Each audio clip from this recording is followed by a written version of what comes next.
ഈ വോട്ടോക്ക് തെക്കൻ കേരളത്തിലെ മണ്ഡലങ്ങളിലൂടെ സഞ്ചരിച്ചപ്പോൾ ഉരുത്തിരിഞ്ഞത് ഇടതുമുന്നണിക്ക് പരമാവധി കിട്ടാവുന്നത് 26 സീറ്റുകളാണ് തെക്കൻ ജില്ലകളിൽ നിന്ന് എന്നാണ്.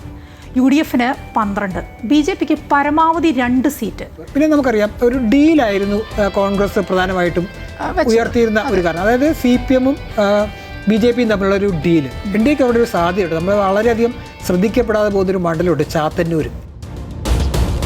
നമസ്കാരം. തിരിച്ചുവരവ് ഉറപ്പാക്കി UDFും തുടർഭരണം പ്രതീക്ഷിച്ച LDFും അട്ടിമറി സ്വപ്നം കണ്ട് NDAയും കാത്തിരിക്കുകയാണ്. 10 വർഷത്തിനപ്പുറം ഒരു ഭരണമാറ്റം ഉണ്ടാവുമോ, അതോ LDF സർക്കാർ തുടരുമോ? 140 മണ്ഡലങ്ങളിലൂടെ നടത്തിയ സഞ്ചാരത്തിലൂടെ ആര് അധികാര കസേര വലിച്ചിട്ടിരിക്കുമെന്നതിന് വോട്ടോക്കിൻ്റെ ചില കണ്ടെത്തലുകളുണ്ട്. കൃത്യമായൊരു രാഷ്ട്രീയ ചിത്രവും വോട്ടോക്കിന് മുന്നിൽ തെളിയുന്നുണ്ട്. അത് ഞങ്ങൾ പ്രേക്ഷകരുമായി പങ്കുവയ്ക്കുകയാണ്. ആദ്യം തെക്കൻ കേരളത്തിലേക്കാണ് പോകുന്നത്. തെക്കൻ കേരളത്തിൻ്റെ മനസ്സറിയാം ആദ്യം.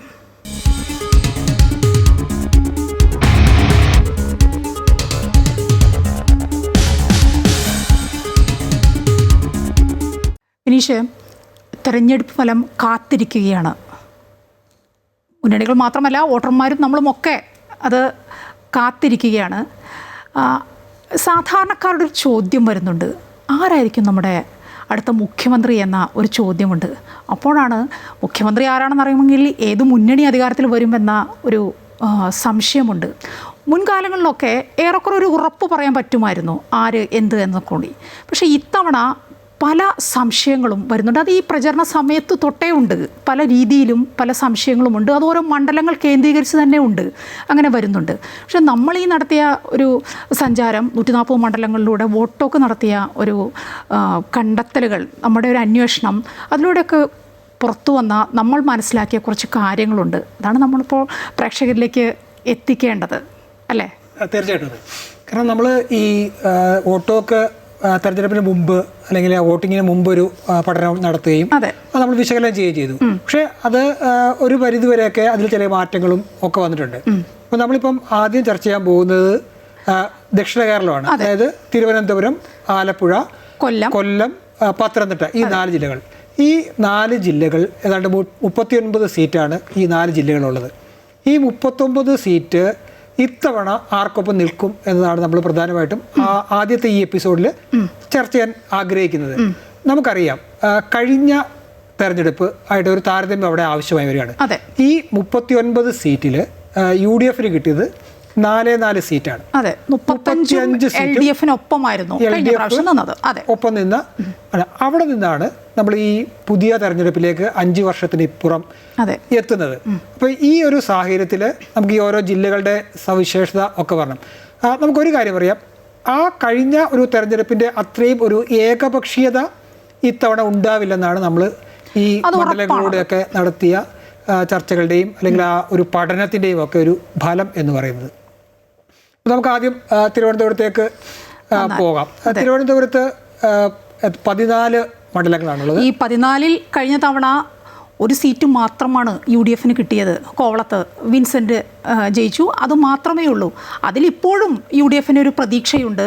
അതിനപ്പുറത്തേക്ക് എങ്ങനെ എന്ത് എന്നൊക്കെ വലിയ ചർച്ചകൾ നടക്കുന്നുണ്ട്. എൻ്റെ ഒരു ഊഹം ശരിയാണെങ്കിൽ ഒരു പക്ഷേ 3 സീറ്റ് ലഭിച്ചേക്കാം UDFന് തിരുവനന്തപുരത്ത് ഇത്തവണ. അങ്ങനെയാണ് തോന്നുന്നത്. ആ 14-ൽ 13-1 എന്നുള്ളത് ഒരുപക്ഷെ അത് 3-ആയി മാറാം, UDFന് ലഭിച്ചേക്കാം. ഒപ്പം BJPയും വലിയ പ്രതീക്ഷയിലാണ്. ഇവിടെ നേമമുണ്ട്, വട്ടിയൂർക്കാവുണ്ട്, അതുപോലെ തന്നെ കഴക്കൂട്ടമുണ്ട്. ഈ മണ്ഡലങ്ങളിലൊക്കെ NDA വലിയ പ്രതീക്ഷ കൽപ്പിക്കുന്നുണ്ട് ഇത്തവണ, അല്ലേ? ഇപ്പോൾ തിരുവനന്തപുരത്ത് നമ്മുടെ വോട്ടോക്ക് നടത്തിയ ഒരു പഠനത്തിൻ്റെ റിസൾട്ട് അനുസരിച്ചാണെങ്കിൽ UDFന് ഏറ്റവും കുറഞ്ഞത് 2 സീറ്റ് ഉറപ്പായിട്ടും കിട്ടും. അത് ഒരു പരിധി കടന്ന് വേണമെങ്കിൽ ഒരു 4 സീറ്റിലേക്ക് വരെ എത്താം എന്നാണ് നമ്മുടെ വിലയിരുത്തുന്നത്. അതിൽ നമുക്കറിയാം നിലവിലുള്ള കോവളം മണ്ഡലം അത് അവരുടെ സുരക്ഷിതമായ UDFന്റെ മണ്ഡലമാണ്, അത് മാറ്റമില്ല.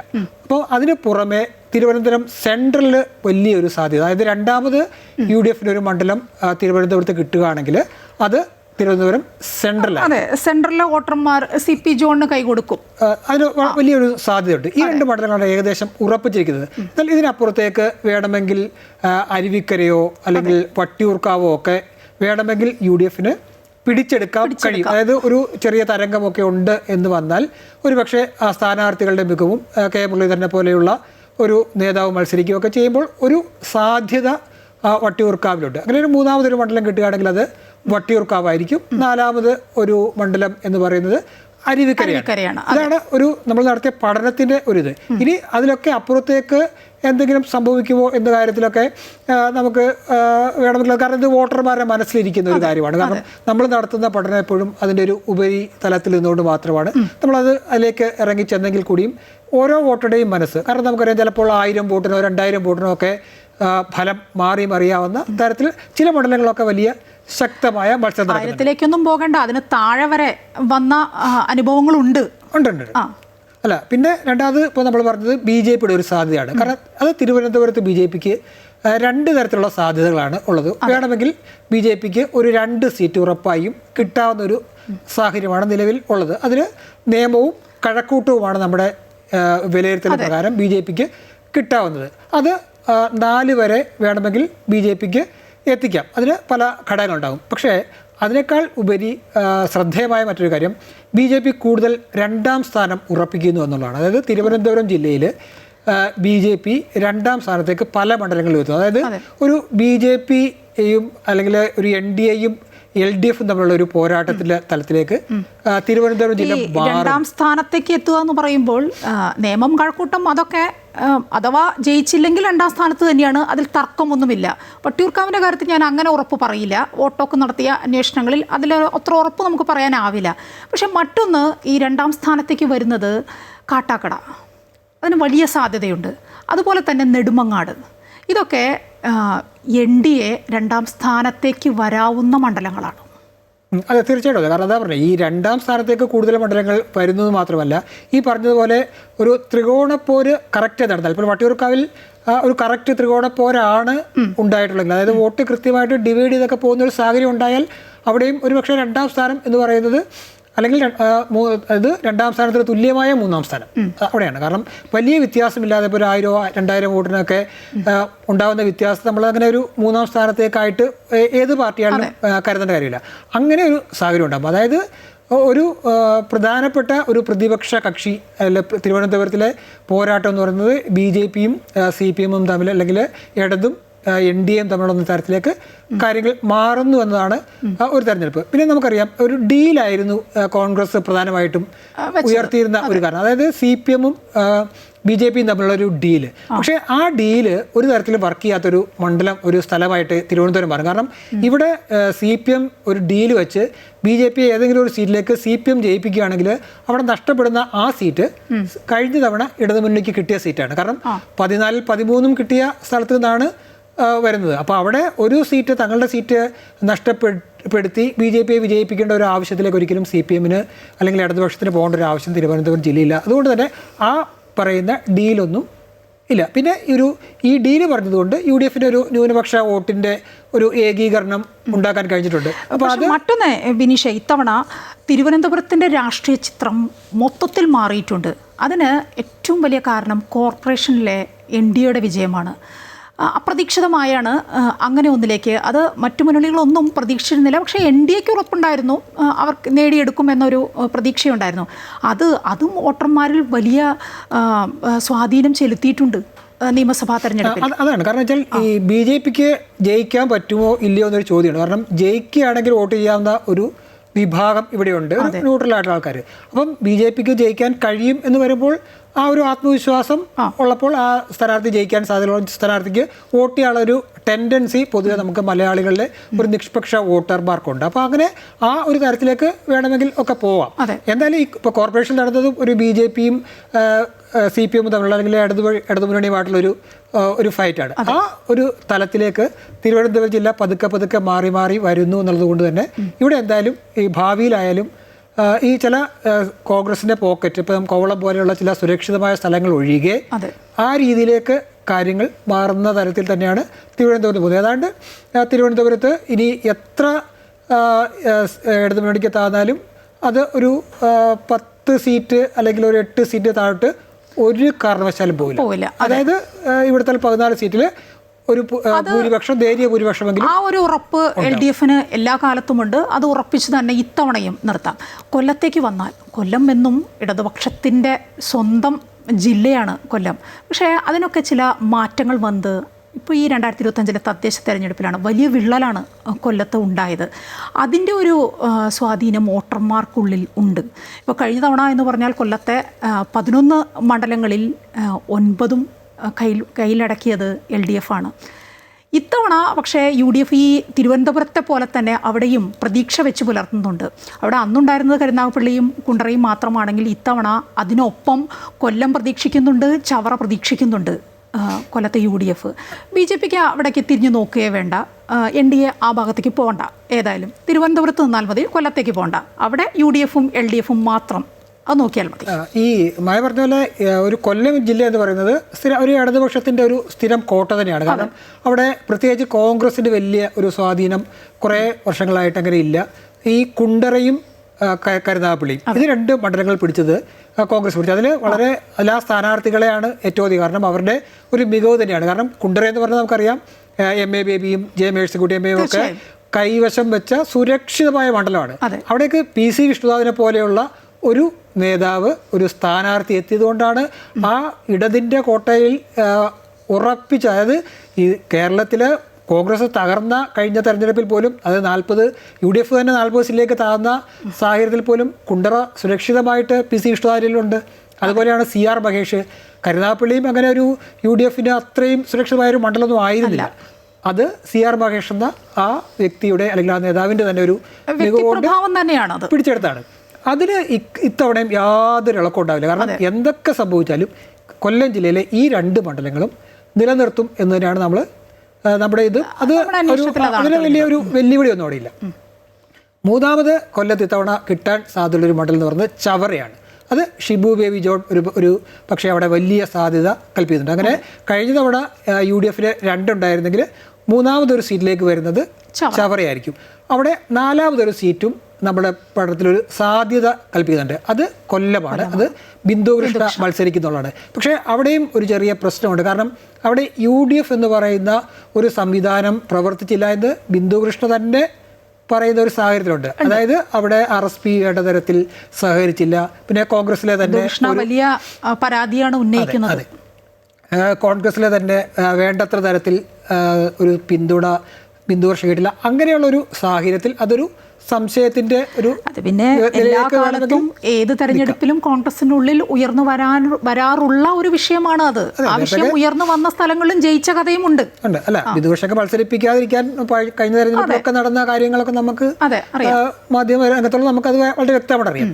അപ്പം അങ്ങനെ ഒരു സീറ്റോടെ വന്നാൽ ഈ 4 സീറ്റാണ് ഇത്തവണ, അതായത് പരമാവധി ഈ 11 സീറ്റിൽ 4 സീറ്റ് വരെ ഈ 2 എന്നുള്ളത് വേണമെങ്കിൽ സാധ്യതയുണ്ട്. ഈ നമ്മൾ പറയുമ്പോൾ നേരത്തെ പറഞ്ഞു NDAയുടെ ഒരു സാധ്യത. NDAക്ക് അവിടെ ഒരു സാധ്യതയുണ്ട്. നമ്മൾ വളരെയധികം ശ്രദ്ധിക്കപ്പെടാതെ പോകുന്നൊരു മണ്ഡലമുണ്ട്, ചാത്തന്നൂർ. അത് കൊല്ലം ജില്ലയിലെ ചാത്തന്നൂർ. അവിടെ 2ാം സ്ഥാനം എന്ന കാര്യത്തിൽ BJP ആണെന്നുള്ള കാര്യത്തിൽ സംശയമേ ഇല്ല. അവിടെ ഇടതു മുന്നണിയും BJP തമ്മിലൊരു നേരിട്ടുള്ള ഫൈറ്റ് നടക്കുന്ന കൊല്ലം ജില്ലയിലെ ഒരു മണ്ഡലമാണ് ചാത്തന്നൂർ. വളരെ സൈലൻ്റ് ആയിട്ട് പോകുന്നുണ്ട്, ഒരു സൈഡിൽ കൂടെ പോകുന്നതുകൊണ്ട് അവിടെ വേണമെങ്കിൽ ഒരു സാധ്യത വരും. അങ്ങനെയാണെങ്കിൽ അവിടെ എന്തെങ്കിലും ഈ പറഞ്ഞൊരു അട്ടിമറി നടന്നാൽ ഒരു സീറ്റ് കൂടി ഇടതു മുന്നണിക്ക് നഷ്ടമാകും. അപ്പോഴും ആ ജില്ലയിലും ഒരു ആധിപത്യം NDAക്ക് കിട്ടും എന്ന ആ ഒരു പ്രതീക്ഷ നമുക്ക് കൂടുതൽ വേണ്ട. പക്ഷെ 2ാം സ്ഥാനത്തേക്ക് അങ്ങനെ കരുതാം. 2ാം സ്ഥാനത്തേക്കല്ല, 2ാം സ്ഥാനത്തുണ്ടാവും. പത്തനംതിട്ടയിലേക്ക് പോയാൽ, ഇനി പത്തനംതിട്ടയിൽ 5 മണ്ഡലങ്ങളാണുള്ളത്. ഈ 5ഉം LDF-ൻ്റെ കയ്യിലാണ്. LDF കൈയടക്കി വെച്ചിരിക്കണം. പത്തനംതിട്ട എന്ന് പറയുമ്പോൾ ഒരു UDF സ്വഭാവമുള്ള ജില്ലയാണ്, മുഴുവനായും UDF സ്വഭാവമുള്ള ജില്ലയാണ്.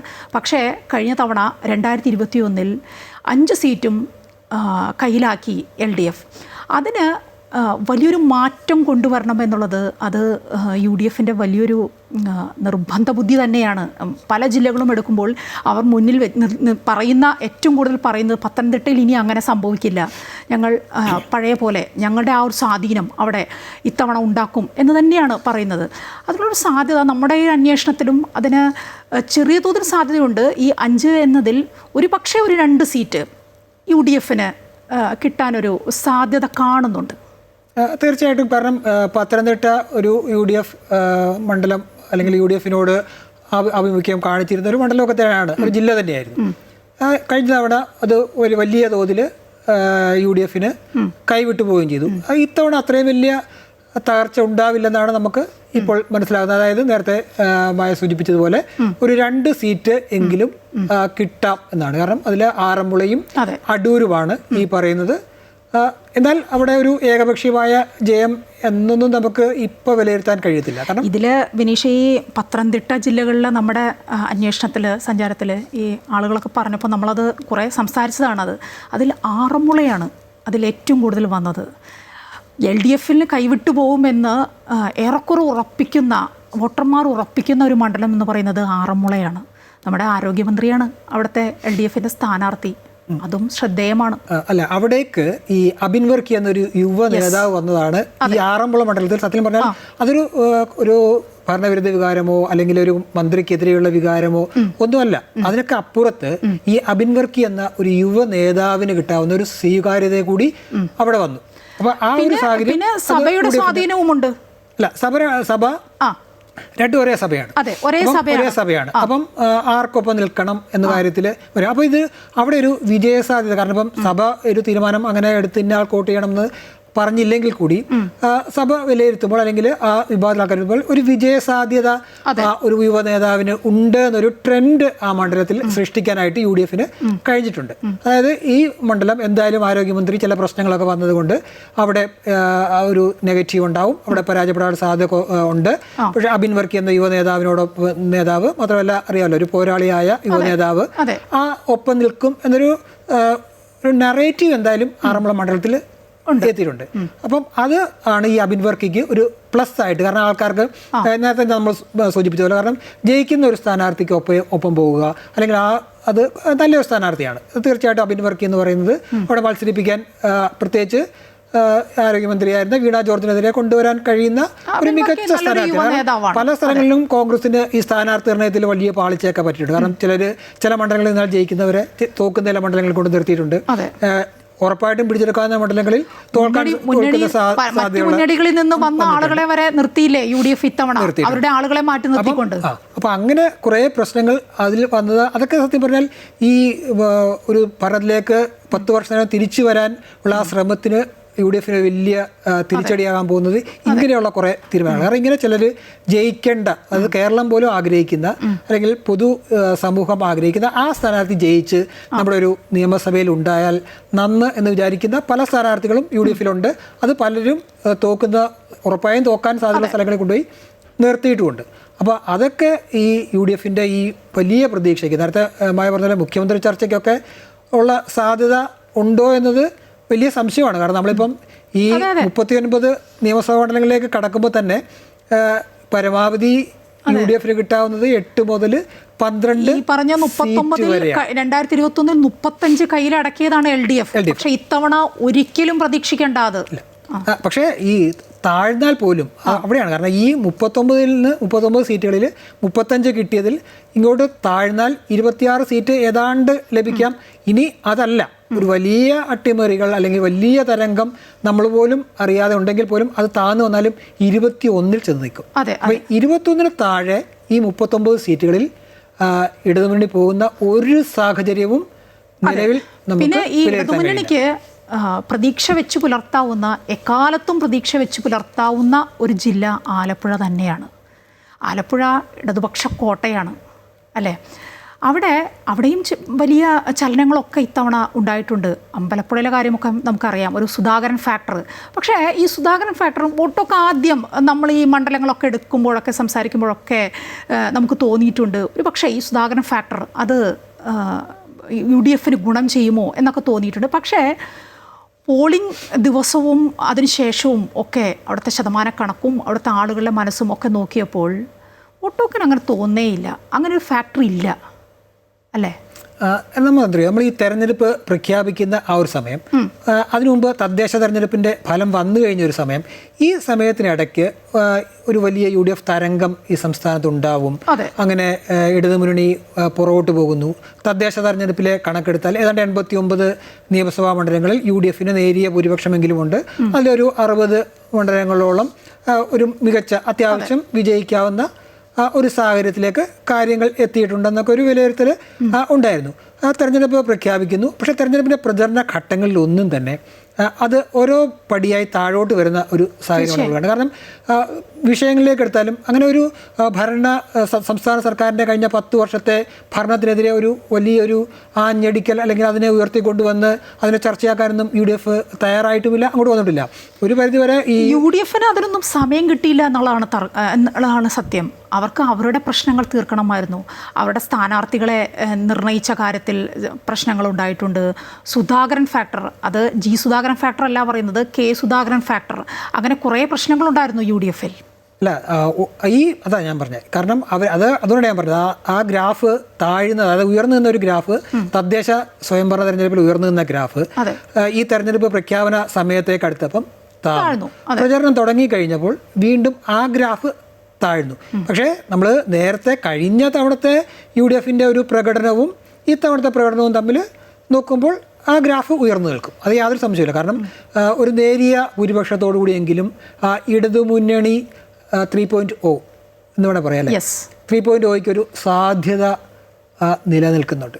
പക്ഷേ ഈ UDF ഈ 40 സീറ്റിൽ നിന്നും അവർ ഒരു 60-65 സീറ്റിലേക്കൊക്കെ വേണമെങ്കിൽ ഉയരുന്ന തരത്തിൽ ഒരു സാഹചര്യമൊക്കെയാണ് നിലവിൽ നമുക്കുള്ളത്. ഈ നമ്മൾ മറ്റ് ജില്ലകളിലെ മണ്ഡലങ്ങളുമൊക്കെ നോക്കി വരുമ്പോഴത്തേക്ക് നമുക്കതിൻ്റെ ഒരു കൃത്യമായൊരു ചിത്രം നമുക്ക് പ്രേക്ഷകരിലേക്ക് എത്തിക്കാനാവും. ഈ ആലപ്പുഴയാണ് ഇപ്പം നമ്മൾ പറഞ്ഞു. കാരണം ആലപ്പുഴ കഴിഞ്ഞ തവണ ഒരേ ഒരു സീറ്റ്, അതായത് രമേശ് ചെന്നിത്തല മത്സരിച്ച ഹരിപ്പാട് മാത്രമാണ് UDFനൊപ്പം നിന്നത്. ബാക്കി എല്ലാ സീറ്റുകളിലും നല്ല തരത്തിൽ പരാജയപ്പെട്ടതാണ്.